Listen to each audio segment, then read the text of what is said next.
All right. Good evening, Uwe Parpart. Thank you very much for joining us. Yeah, hi, Richard.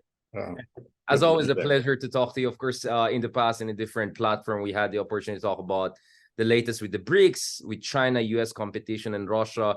But over the past 2 months, a lot has changed. And one of the big headlines nowadays is supposedly peak China, or at least the economic slowdown in China. I remember just a year ago or something, we had some conversations about, China coming back into action, the restrictions being lifted. I think there was a lot of optimism back then that China will keep on roaring in the post-pandemic era. But things are looking a little bit different right now, Uwe. Could you share your just preliminary analysis first before we go down to the analysis?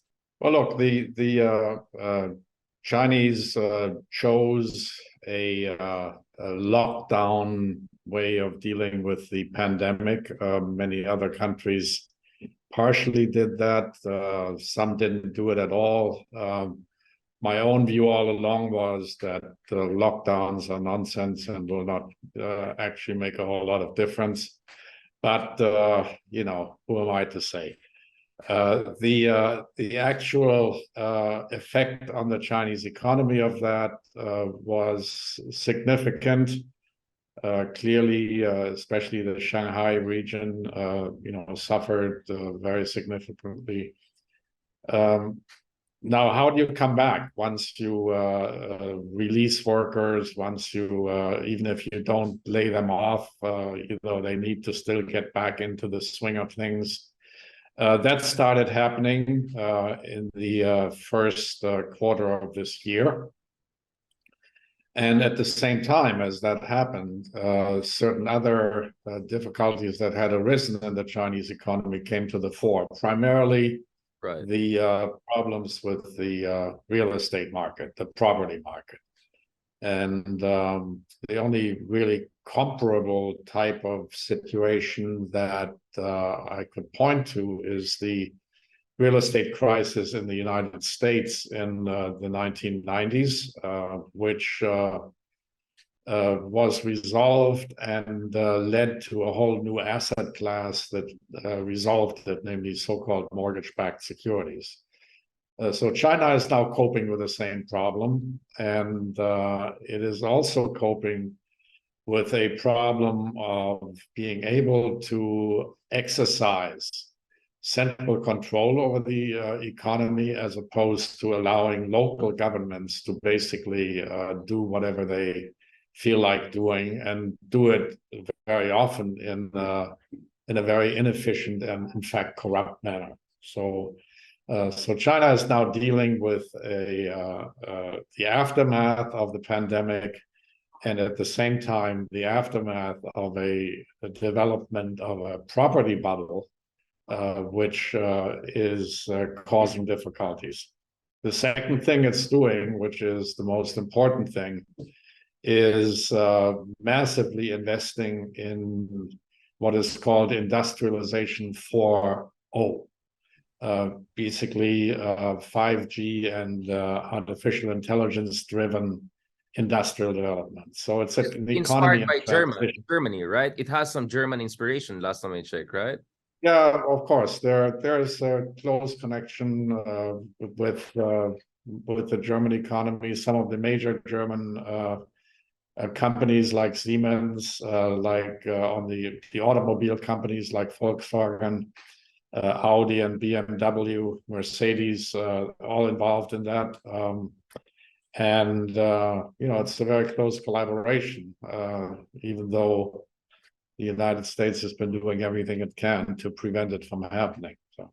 Uwe, you mentioned the 1990s because I think this is interesting, because usually people are looking at two other major real estate driven crises. One is, of course, the ninja situation that led to the 2007-8 Great Recession. But the other one, the even more dramatic one, was the bubble burst in Japan in the 1980s, which created its own lost decade. So you're arguing that it's not as severe as those two situations, either what created the Lehman Brothers collapse eventually, nor the Japanese contraction bubble burst in the 1980s. No, I mean the Japanese property bubble was absurd. I mean, there was a time when the interior. I worked in Japan at the time for Mitsubishi Bank. There was a time when the central Tokyo real estate value was about the same as the entirety of the United States. So, just give you an idea. And the Tokyo as worth as big as entire California, if I'm not mistaken, right? That's ridiculous. Of course. No, larger than that, larger than that. So of course it was completely unsustainable, and it ruined the Japanese economy for 2 decades. Indeed, arguably until now, because I don't really see any significant recovery in Japan. So China is not going to allow that to happen. And the reason this particular crisis now exists is because the central government forced it.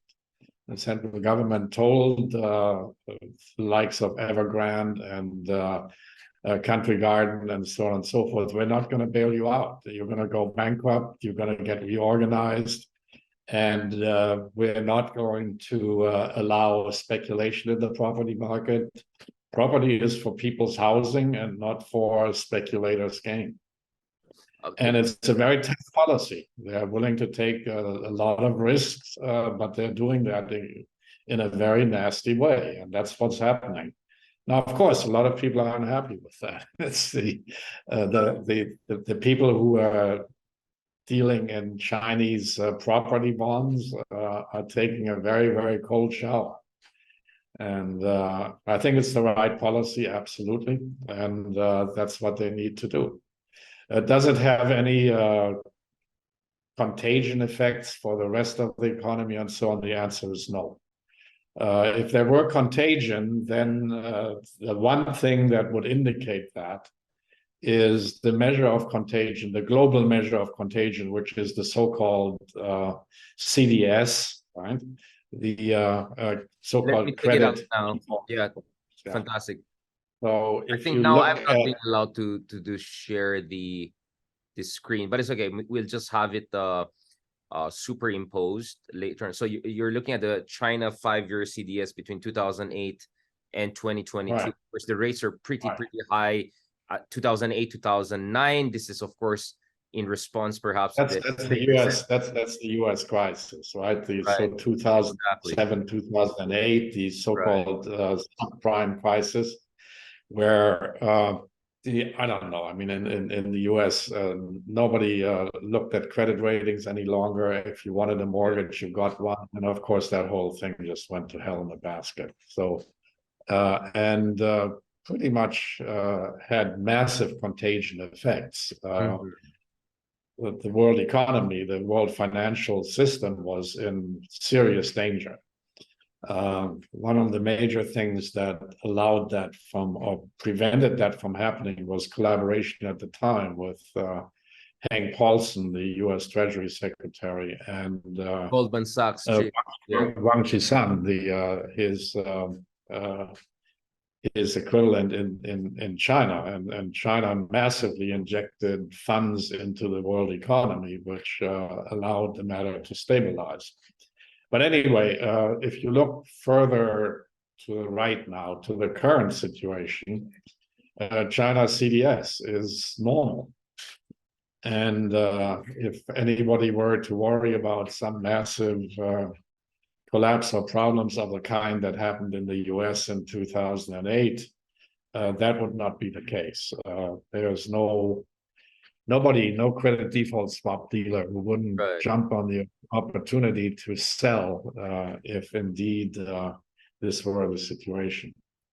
I mean, the other thing that's lower than 2016, 2017, right? I mean, the rates were even higher. The CDS rate was even higher back in 2016. So it's even that's also it's below normal even. Yeah. Just a question, Uwe, because I have a lot of friends and colleagues, kind of in my age range, who have been complaining a lot about the real estate prices back in the day. It looks like they're a little bit more happy now, because now you can perhaps get a proper 1 to 2 bedroom in places like Beijing and Shanghai, not at the $2-3 million range, but perhaps several $100,000 of range, and some would say they're even better ones. But while the property market is cooling down to the benefit of younger generations who want to start their family, want to start their life and cannot afford the rent rates and all, the unemployment rate tends to be also very high among the youth, right? Especially among the Generation Z. Oh, What's your well, that's understanding of that? Yeah. that's the issue I mentioned. China is an economy in transition. It is in transition from a more standard export-driven economy like most of Southeast Asia is nowadays still, to a developed economy which is going to be based on high technology services and high technology manufacturing. And that's a process that takes investment. It takes qualified labor in particular. That's very important. China has developed a qualified labor, and a lot of the people who are now looking for a job are looking for jobs in the high technology sector. They're engineers. So China Tencent and produces, ByteDance of this world, right? The Tencent, ByteDance, those type of tech companies. Yeah, but not just those entertainment companies. The technology sector in China, what's much more important is the applications of 5G to the mining sector, automation of the mining sector. Tianjin port, one of the largest ports in the world, over the past 2 years has been completely 100% automated. Yes. There's not a person any longer doing anything there. So you can unload a container ship in Tianjin in 45 minutes automatically. The same unloading in Los Angeles, in Long Beach, would take 2 days. Okay, think about the difference in productivity that you're talking about.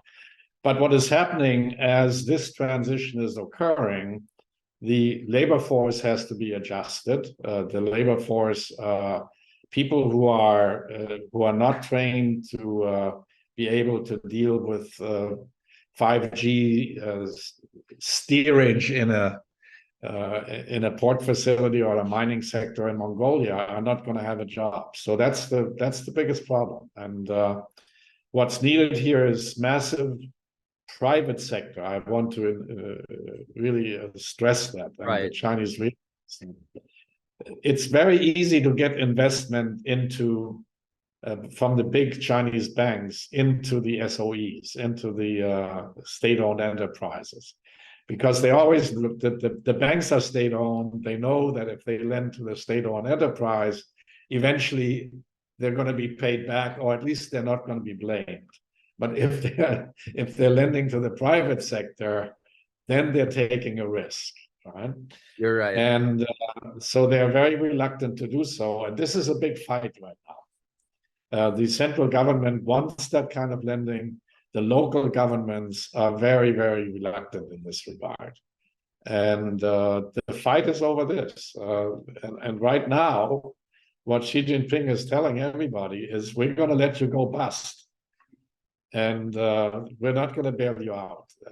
What has to happen is a complete change in the economy with investment in highest technology and investment in these areas that will make China succeed.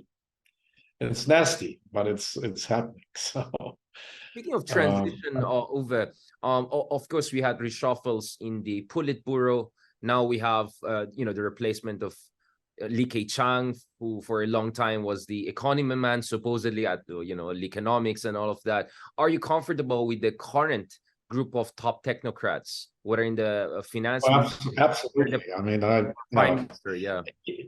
Elon Musk recently said his favorite politician in the world is Li Qiang, the Chinese prime minister, who helped him build the most effective plant in the world in 9 months. He said if there were people around like that in Shanghai, in Shanghai. This was happened in Shanghai. He was the head of the governor, or rather the party head of Shanghai, before he became prime minister. And this same type of plan built in near Berlin in Germany took 2.5 years and is still not done. So much for German efficiency. It been quite outdone by Uwe, what the Chinese. is your airport done in Berlin? I didn't pass through the airport last night. I took the train down from Munich. The big joke in Europe is always the Berlin airport, right? I mean, how long did it take? 10 years? It took over 10 years to build. It's Years. finally functioning. Right now it's a good airport, but I mean, think about the new Shanghai airport and the relationship from the city, from Pudong to the airport, with the maglev train and so on and so forth. It's faster than a plane. Yeah, faster than a plane, even by some measure. I mean, I'm asking you because you're a German yourself, right, Uwe? So yeah. It takes a German, to know about technological efficiency and all of that. Now, going back to this, speaking of also transition, some are saying, what about the US shock? The risk, the coupling. Now, obviously, you see that even the liberal talking heads, like the economists, are recognizing that the coupling or the risk strategy of US is just pushing secondary countries like Vietnam and Mexico to be more dependent on China. And there are many cases of like solar panels from Vietnam. It says made in Vietnam, but it's actually made by Chinese companies and just renamed. Not to mention China still has a lot of control on rare earths and a lot of key technological inputs. So it looks like the decoupling. The whole thing is a joke, Richard. The whole thing is a joke. The United States, 40% of manufactured goods that the United States needs are imported from China. Okay, if China stopped exporting tomorrow to the United States, the country would shut down, and they're perfectly aware of that. Okay, so that's the way this thing is happening. We're just getting a message here. Because it's not a commercial account, that's why it has a time limiter. So now let's make the most out of the time limit while we have there. Okay. Well, we can just upgrade that. It's not a problem. So sure. Anyway, I think the so-called decoupling is not happening. What's happening is a massive recoupling or between China and essentially the global South. I mean, that includes, of course, that includes Southeast Asia. That includes, but includes in particular the other BRICS countries such as South Africa and Brazil. And there's a BRICS summit coming up at the end of August, which I believe, as a journalist, you should be watching very closely, because what's going to happen there is going to be another massive shock to U.S. Imperial ambitions. So, Uwe, I mean, we're looking at the possibility of Saudi Arabia, Iran, Turkey, some of this also other rising emerging markets also being right. So everyone is watching this carefully. So imagine if Saudi Arabia comes in, and potentially Argentina, Iran, Algeria, a number of other relatively big or mid-sized rising economies. And I think the symbolic value will be quite big. Obviously, a lot of people are paying attention also to the BRICS summit in South Africa because of the drama of Vladimir Putin not being able to attend due to the ICC issue and all. Now, you correctly again, I mean, I'm not trying to divulge confidential discussion. We had a lot of discussions throughout the year last year, and you were quite confident that Russia can withstand the wave of Western sanctions. And in many ways, we can see that Russia so far has not suffered the kind of collapse that many people were anticipating in the West. Nevertheless, we saw some downward movements in the Russian ruble and some radical increase in the interest rates. And some would say there's some also disagreements among Putin's technocrats, especially the current central banker and his top economic advisor, so on and so forth. How are you looking at the Russia situation? Do you think that they're showing that they can make their economy resilient or immunize enough? They have done a very remarkable job. It's very clear, though, that the reason that's been possible is because major countries with large populations such as India, China, Brazil, and others have simply not gone along with the sanctions. It's the U.S. expectations that they would be able to force other countries to go along with the sanctions regime have simply not happened. The United States' ability to do so is zero. And India has basically told the United States to go fly a kite. So, and of course, so has China, and so has Brazil. Lula went to visit Washington and told Mr. Biden, "We're not part of your game." Okay, you know, that's one of my biggest problems as an editor of a major newspaper, and you as a journalist, I think, that the actual news about these kind of developments does not get into the Western mainstream media, and people have a completely false understanding of what's going on around the world. Literally 78% of the world population is governed by governments that do not subscribe to U.S. sanctions. Sanctions, yeah. Although, as I mentioned, we mentioned in terms of the condemnation resolution. In terms of what Yeah. who the hell cares about condemnation? I mean, I don't know. I've been condemned. You're a little bit too realpolitik compared to me, Uwe. That's what I appreciate with our discussion. Uwe, nevertheless, I mean, I agree with you that even we saw that also in the case of Iran after the reimposition of sanctions by Trump, that they were able to create an economy that is still growing at 1 to 2 to 3% or potentially even 4% this year. So there is a strong evidence that the Western sanctions cannot bring some of these rising powers to their knees. Having said that, though, I mean, Uwe, I mean, you're familiar with Russia's science and technology. They're great workforce. Up to 1 million people have emigrated out of Russia. Russia is not growing. Perhaps it could have grown 5, 6, 7%, not 1 to 2%. There's still a kind of a opportunity cost here, right? In some ways, that this war is. How many people have come from Richard? How many people have immigrated to the city of Berlin alone from Ukraine? Yeah, what do you think? Okay, 1.5 million. There are more Ukrainians that have gone to one German city than have entirely immigrated from Russia. Okay. The disaster, because they're being invaded. I mean, they're the invaded country, right? So obviously. Well, so what? Why do you run away when you're invaded? I mean, if you're going to fight, then why don't you fight instead of running away? This is going to go down the tubes, buddy. And you know, when it gets, you know, finally we have the major Western press saying so, right? The Washington Post article yesterday saying this is the end of the story, right? And you know, that's what's happening. And I told you that 3 months ago that this would happen. We had this. Okay, this vaunted great offensive was not going to go anywhere because the Russians made military mistakes. The Russians always made military mistakes initially. World the War Russians initially, the Germans pushed them all the way to Moscow, and after 3 years, they pushed the Germans back to Berlin and destroyed the place. Napoleon went there and had a great time and burned Moscow. And a year later, hardly a soldier of Napoleon's made it back to Paris.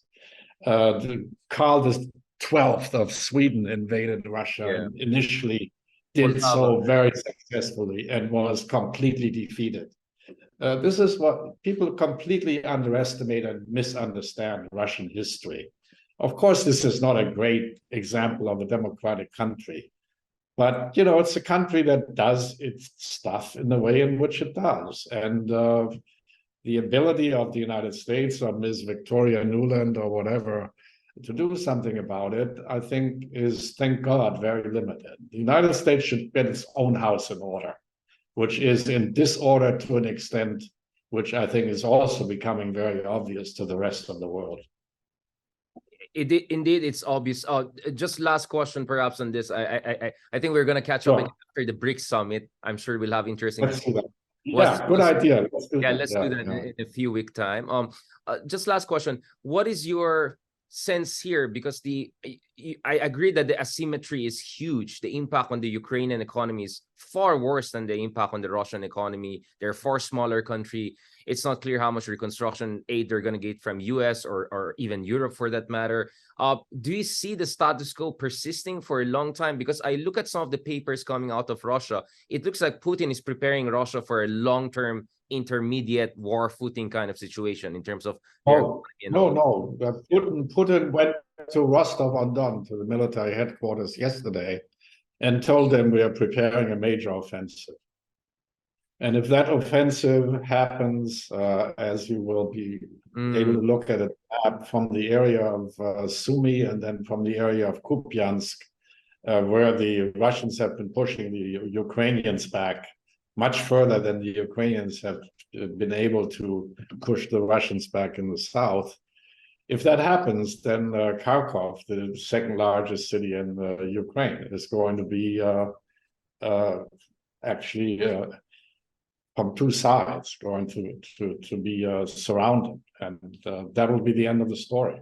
So you're saying, this is going to end. This is going to end, and it's not going to end with a Ukrainian victory. I think the only thing that, and this is the CIA knows that and told Washington Post, okay, this is not going to happen. So this is going to be either lost or the Ukrainians get some smarts in their head and make some deal with the Russians and with Putin and agree a ceasefire. If not, they're going to lose the entire country. On that note, thank you very much, Uwe, for sharing your point of view. We may have some difference here and there, but I always appreciate you sharing your honest and very German frankness point of view. Looking forward to catching up with you on BRICS and also latest developments on the Russian-Ukrainian front in the coming weeks. Yeah, let's by all means do that. Thank you, okay. Have a good day. Take care. God bless. All right. Cheers.